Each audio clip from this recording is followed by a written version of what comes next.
merci beaucoup. Bonjour, ça va bien? Ouais, ça va, merci. Ça y est, je suis à vous. J'éteins ça. C'est un détail déjà. C'est bon. Voilà, c'est central. Merci beaucoup. Et Catherine part. C'est bon. Nombreux. C'est dément quand même. Maintenant, la force de frappe, si je puis dire, des blogueurs, c'est vrai. Maintenant, on va vous recevoir peut-être individuellement un jour quand même. Qui sait, avec plaisir. Bah oui. Avec plaisir. Maintenant, pourquoi est-ce qu'on vous... Manque de temps. Ouais, manque de temps, c'est vrai. Je répète à France Inter dans une heure. Alors, on va commencer. Je voulais savoir comment est-ce que vous avez fait Paddington par rapport à Peabody. Quel a été le changement d'expérience Bon, c'est pas le même film évidemment. L'un est cartoon et l'autre ne l'est pas. Après, moi, j'ai pas maquillé ma voix, que ce soit dans l'un ou dans l'autre. C'est pas. J'ai déjà fait des choses où je maquillais plus ma voix, comme Sammy ou U, Lazare le lézard dans U. C'est vrai que la voix était plus maquillée, disons. Sauf que le moteur sont des personnages très différents, donc ça change le jeu, parce que Peabody est un papa. Son souci, c'est vraiment la responsabilité. Il est même un peu trop coincé au début là-dessus. Alors que Paddington est un enfant. Un enfant de quel âge, on ne sait pas. Il pourrait en avoir 8 comme il pourrait en avoir 12 ou 13. On ne sait pas trop. Merci infiniment. Et puis, le moteur donc, de Paddington, c'est vraiment la naïveté. Mais la naïveté ni infantilisée, enfin, c'est pas un crétin. Il est intrépide, il est insolent. Enfin, insolent, pas tellement, plus intrépide. Mais c'est une vraie naïveté. Il est en découverte de tout, même d'émotions graves, voire tristes. Il les découvre à chaque fois. Ça le surprend, souvent avec pudeur, mais toujours avec beaucoup de courage. À chaque fois, il rebondit, il y va, il constate les choses, il encaisse, mais il y va. Il me touche beaucoup. Là où je trouve ça, ce que je trouve très bien fait dans le film, c'est que s'il devait être un enfant, si les enfants devaient s'identifier à lui, je trouve ça juste parce qu'il a des moments de gravité comme les enfants peuvent avoir. Ça, je trouve ça très très bien fait. Et ces moments drôles ne sont pas forcément dans des mises en scène hyper efficaces. Il se trouve que c'est drôle, mais c'est pas schématique. Je trouve ça souvent beaucoup plus poétique d'ailleurs. Le film est très poétique. L'autre chose, c'est que moi je connaissais les livres enfants parce que j'avais une amie anglaise qui me les a fait lire, ou qui me les a lus d'ailleurs, mais c'est en anglais. Mais ce que je trouve très bien rendu dans le film, c'est que les deux raisons pour lesquelles Michael Pond a écrit cette histoire au début, en 1956, c'était pour le fait qu'il a été traumatisé par les enfants orphelins pendant la guerre et après-guerre, qui étaient là avec une étiquette autour du cou. Il a été traumatisé par cette image et par le racisme qu'il y avait à Londres dans les années 50, où il a vu des Noirs qui n'avaient pas le droit de rentrer dans des restaurants, ou des choses comme ça. Et je trouve que ces deux choses-là sont extrêmement bien rendues dans le film, avec beaucoup de subtilité. C'est un film aussi sur le racisme et sur l'acceptation de l'étranger, malgré ou finalement grâce à ses différences. Et on voit qu'il y a quelque chose de l'ordre de Sans famille, de Dickens, la première image dans la gare où il est pile à un endroit où c'est marqué Lost and Found. Voilà, dans les objets trouvés, enfin, il y a quelque chose de touchant comme ça, de très touchant. Moi, j'ai versé ma larme plusieurs fois en le faisant. Donc voilà, c'est quand même... et c'est vrai que là, c'est pas cartoon, que les personnages en face, c'est Hugh Bonneville, Nicole Kidman, Julie Walters, enfin, donc... D'ailleurs, l'acteur anglais qui fait la voix en anglais ne maquille pas du tout sa voix non plus. Est-ce que vous trouvez dans Paddington que les habitudes et les coutumes films anglais sont bien représentés et qu'est-ce que vous aimez tout particulièrement chez les Anglais? Alors, je trouve qu'elles sont très bien représentées, mais justement, la qualité du film, je trouve, par rapport au livre, c'est que le film se dégage de cette limitation au folklore britannique, entre guillemets. Ça y est, mais c'est pas un code permanent et obligatoire. Ça y est en référence parfois, d'une manière assez drôle, mais c'est pas aussi présent que dans les livres. Je trouve que le film se dégage vers une poésie un peu plus universelle, que ce soit le décor de cette maison avec cet arbre dans l'escalier qui fleurit à la fin, enfin, des images qui sont assez merveilleuses, et pas seulement Would you like a nice cup of tea? Voilà, ça y est, mais point trop d'en faut. Mrs. Bird d'ailleurs est une originale démente. Julie Walters en fait un truc absolument génial, et moins uptight que peut l'être Mrs. Bird dans la collection de livres. Ce que j'aime chez les Anglais, je ris tous les jours en Angleterre. C'est ce que les Anglais appellent sense of humor and wit.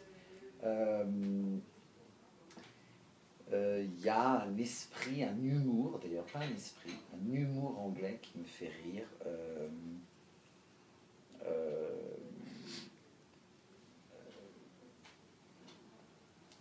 C'est ce qui me manque le plus quand j'en suis loin, c'est ça. Et puis la langue anglaise, bon, mais je parle anglais à mon fils, donc je parle anglais, mais quotidiennement, mais d'entendre l'anglais, oui, ça me manque parce que la tonicité de la langue, parce que c'est une langue qui est quand même synthétique, qui est rapide, qui est tonique.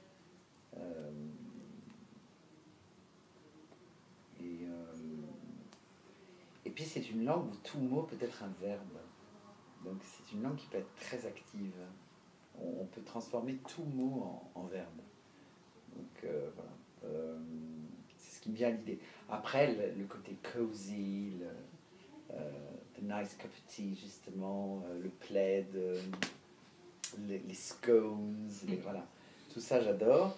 Mais voilà, je suis ravi en même temps d'habiter Paris, de ne pas vivre, de ne pas avoir une pression d'eau de douche aussi nulle que celle qui existe en Angleterre, de ne pas me brûler les mains dès que je veux avoir un peu d'eau chaude dans un robinet, parce qu'en fait l'eau froide et l'eau chaude sont forcément séparées en Angleterre, et que du coup, comme ça, voilà, que il y a plein d'autres avantages après être en France et pas être en Angleterre, mais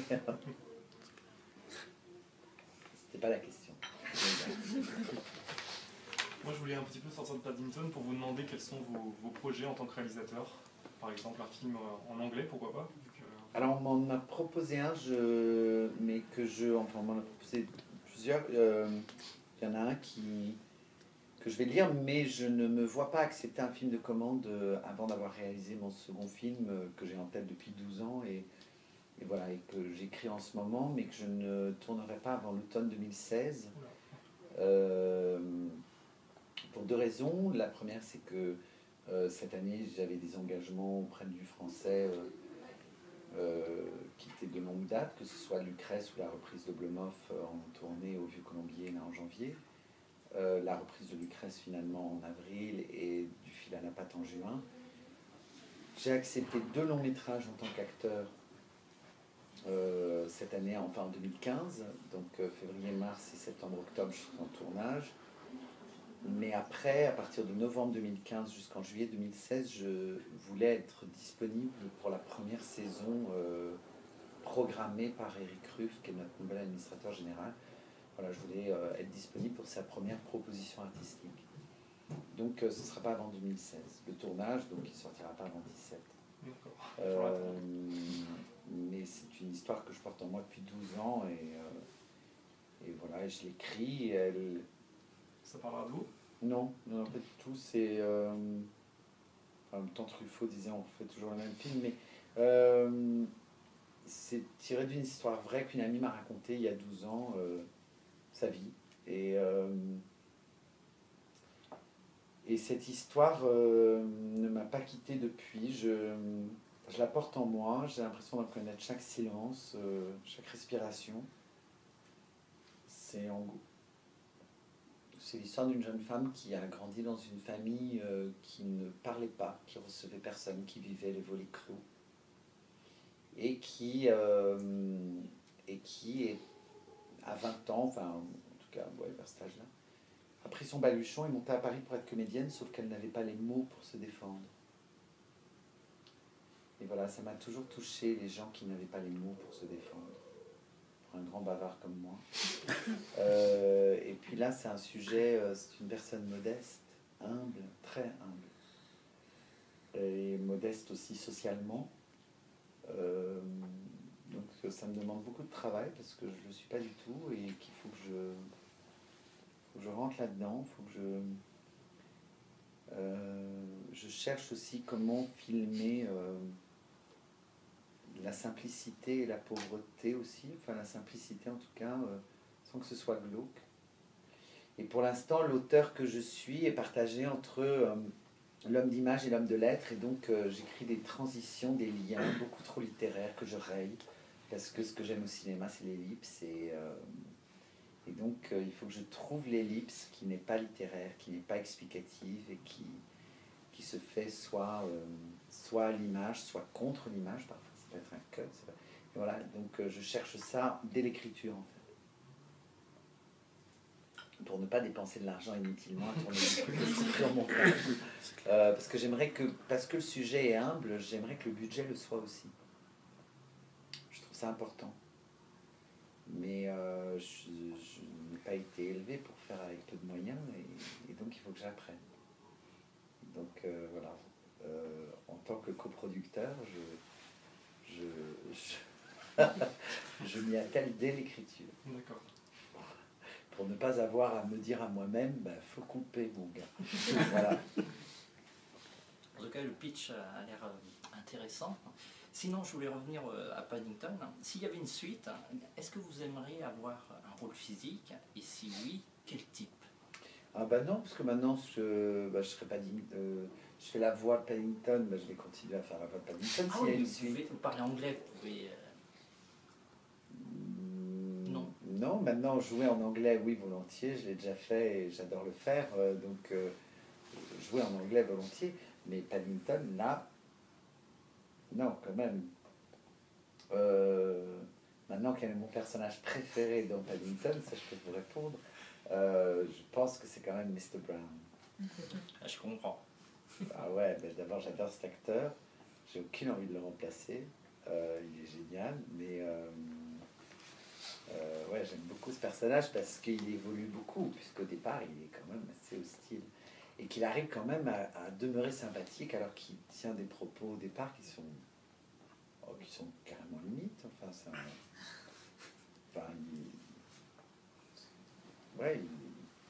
il est dur. Enfin, il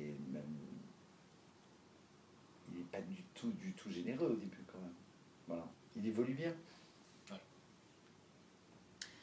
Alors, donc après tous les doublages que vous avez pu faire, donc dans Peabody, dans Paddington, dans Sammy, est-ce que vous avez acquis donc une forme d'aisance au doublage, même si c'est évidemment plus simple que le jeu d'acteur?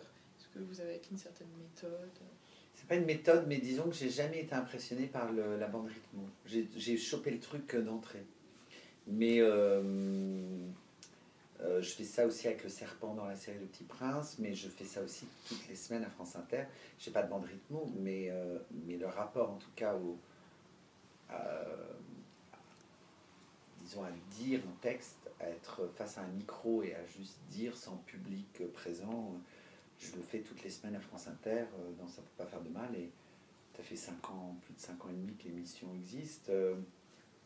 J'aime ça, j'aime plonger.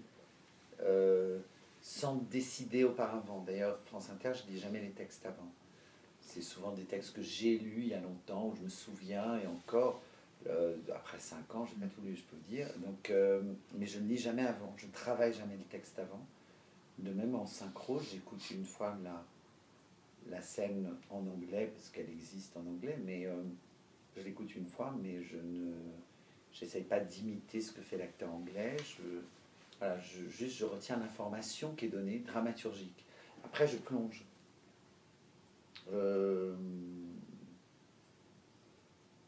Parce que c'est ce qui m'amuse et ce qui rend la chose créative. Sinon, ce serait un peu ennuyeux. Voilà, et puis surtout, c'est que ce soit à la radio ou que ce soit en studio de doublage, on n'a pas peur de se planter, parce que si on se plante, on refait, c'est pas grave. Mais je fais pas tellement de prise, en fait. C'est une histoire d'énergie. En plus, je retiens très vite le texte, je le retiens presque malgré moi. Donc, je suis plus sur l'image, je suis presque autant sur l'image que sur la bande rythme. Je suis pas du tout collé à la bande rythme. Mais c'est un rôle physique, hein, on est derrière une petite barre avec un micro dans une cabine, mais sur place, il faut bouger beaucoup. Pour Paddington, il y avait beaucoup de moments où quand même, et il court, il machin, il se casse la gueule, il bouffe. Donc il fallait quand même, que ce soit vécu pour que ça passe, pour que ça colle à l'image. Quel regard portez-vous sur le film en tant que réalisateur et comédien? Je trouve le film extrêmement bien réalisé, parce que extrêmement délicat et poétique et jamais schématique, comme je disais tout à l'heure.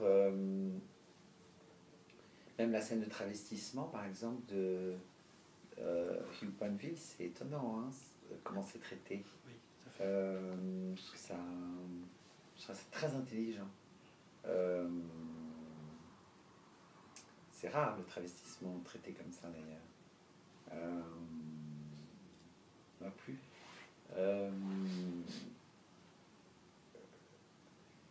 Nicole Kidman m'a bluffé.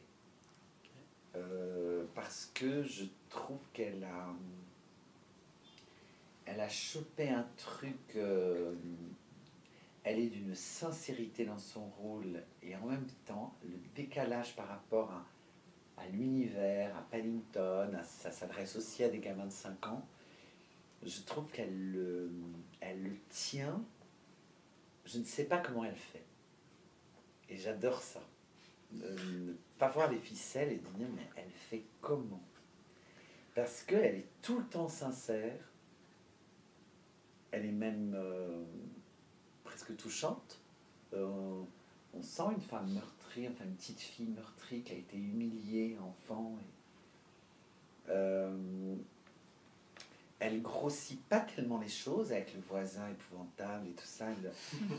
Non, mais je trouve qu'elle grossit pas tellement. C'est sur un fil, et le fait qu'elle a accepté de terminer en se prenant une remorque entière de fumier sur la gueule.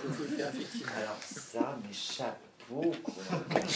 Non, mais la classe quand même.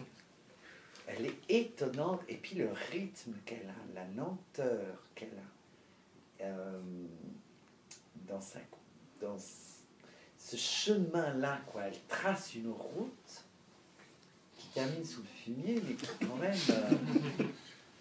non, mais qui s'adapte, je trouve, au passage qui est limite Mission Impossible, là, enfin, ça, ouais, je la trouve vraiment forte. Bon, et puis j'adore Julie Walters, mais je crois que Julie Walters, elle pourrait dire le bottin, que je trouverais ça bien. Depuis Educating Rita, de toute façon, je suis fan de cette actrice.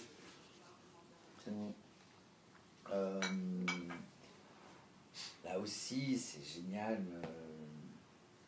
La scène de beuverie avec l'agent de sécurité. Mais ça, c'est la puissance aussi de jeu de ces acteurs-là qui jouent très sérieusement les scènes, qui ne perdent jamais la crédibilité, jamais, même en poussant le curseur. Mais ça ne se réduit jamais à de la grimace ou it's never an attitude. C'est toujours un état. Et avec toujours un brin de fantaisie. Voilà. Alors justement, pour rebondir sur cette question, est-ce que vous pouvez nous donner votre point de vue sur ce qui nous paraît en France un petit peu disproportionné, c'est la polémique vis-à-vis de la censure britannique, qui voit des insinuations sexuelles, des comportements dangereux. Vous avez vraiment mon avis là-dessus? Oui, ça permettra de mettre... Mon avis, ça serait que j'aimerais bien que les personnes qui ont pris cette décision consultent. Je crois qu'on pourrait commencer déjà par 2 séances par semaine. Ce ne serait pas irraisonnable. Après, plus largement, le politiquement correct me gave, mais il est la conséquence de choses qui parfois sont aussi positives et que, voilà, il est... voilà, lorsque aujourd'hui, enfin, nos sociétés évoluent et parfois il y a des abus de certaines choses, mais parfois lorsqu'une femme se fait violer aujourd'hui, ça n'est pas de sa faute, même si elle portait une mini-jupe, on ne casse pas du PD, l'antisémitisme et le racisme sont condamnés par la loi, enfin voilà. Donc, on protège les minorités. Enfin, voilà, il y a des choses comme ça. Enfin, on essaye, pas partout. Mais on essaye de... Donc, parfois, ça mène... Il y a des excès inverses qui sont le politiquement correct. Et on dit, oh là là... Bon. Après, je pense qu'à force de vouloir protéger nos enfants, on risque de les bêtifier. Je suis très surpris, par exemple, qu'aujourd'hui, on continue à considérer quelqu'un de 28 ans, encore un gamin. Je le vois de plus en plus, la manière dont... Et d'ailleurs, je vois de plus en plus de jeunes de 28 ans qui se comportent comme des ados. Ça ne veut pas dire qu'il faut être en costume, cravate et parler avec une voix grave, mais voilà, mais parce qu'on meurt de plus en plus vieux et que j'imagine qu'il y a un décalage, que de rentrer dans la société, dans la vie active est de plus en plus compliqué, donc on reste chez les parents. Donc voilà. Mais après, je peux développer sur plein de choses comme ça qui sont des conséquences d'eux, mais ça fait réfléchir, c'est vrai.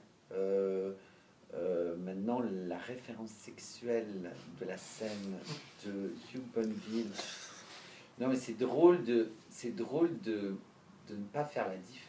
Enfin, c'est drôle de différencier le déguisement à partir du moment où il s'agit d'un travestissement.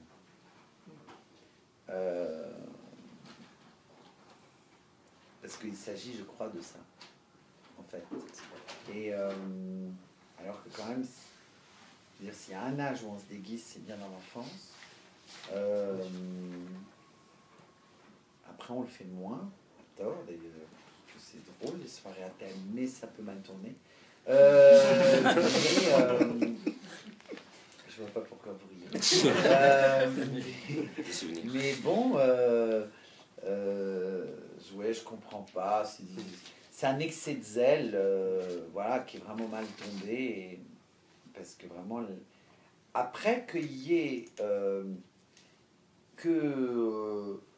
on n'emmène pas un enfant de moins de 5 ans, moi je comprends. Je trouve que le film, il y a des choses un peu dures. Si j'avais un enfant de moins de 5 ans, je ne l'emmènerais pas. Mais à partir de 5 ans, ça va. Donc là, parental guidance, c'est quand même... Ouais, c'est compliqué, mais bon. Mais il y a eu tellement d'abus, il y a tellement... Voilà, c'est ça aussi le problème, mais... c'est presque un message politique pour dire attention, mais à ce moment-là qui disent attention sur certains sites internet, ou, je sais pas, mais bon, en même temps quand on autorise les kiosques à journaux à afficher en extérieur de kiosque à hauteur d'enfant des couvertures de magazines porno, est-ce qu'on peut juste être un tout petit peu cohérent? Mais bon, voilà. Et puis en même temps, je te l'ai dit, je sais pas si cette info est juste pour l'Angleterre. Je ne sais pas s'ils ont la même chose. Donc il faudrait vérifier. Puritain, mais, ouais, je suis pas sûr. Il nous reste 2 minutes. Ah, bah, il nous reste deux questions. Deux questions. On va faire vite. Une minute chacun. Ouais. Vous avez évoqué justement votre fils. Est-ce que vous avez vu le film avec votre fils? Non, je l'emmène dimanche. Vous l'emmenez dimanche? Ouais. Ah bon. Mais ça y est, on est déjà dans les bouquins, il est déjà à fond. Il est déjà imprégné. Paddington, moi je suis Mr. Brown et tout. Non, en plus, on vient d'acheter un chien, donc L'idée de l'animal à poil dur, on connaît, enfin voilà. Vous lui avez un peu, vous lui avez déjà un peu parlé. Enfin, ce sera votre voix, mais dans un corps d'ours. Ça, je lui ai déjà dit parce qu'en fait, il avait vu Peabody. Oui. Et Peabody, dernier tiers du film, à un moment, on pense qu'il est mort. Et mon fils a retenu, et au moment où la salle s'est rallumée, il a explosé en sanglots pendant 15 minutes. Donc là, je l'ai prévenu, je lui ai dit attention, il y a un moment, on a peur, on a très peur.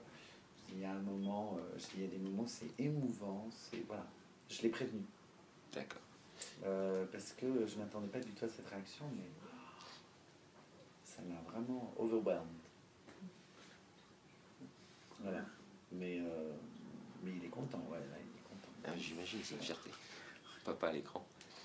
Enfin, Ah, ça, ouais, alors ça, moi, j'y pense pas et je le projette pas du tout sur lui, mais c'est plus le ludisme de la chose, du sujet, du film, ce qu'il peut raconter de moins drôle mais d'intéressant.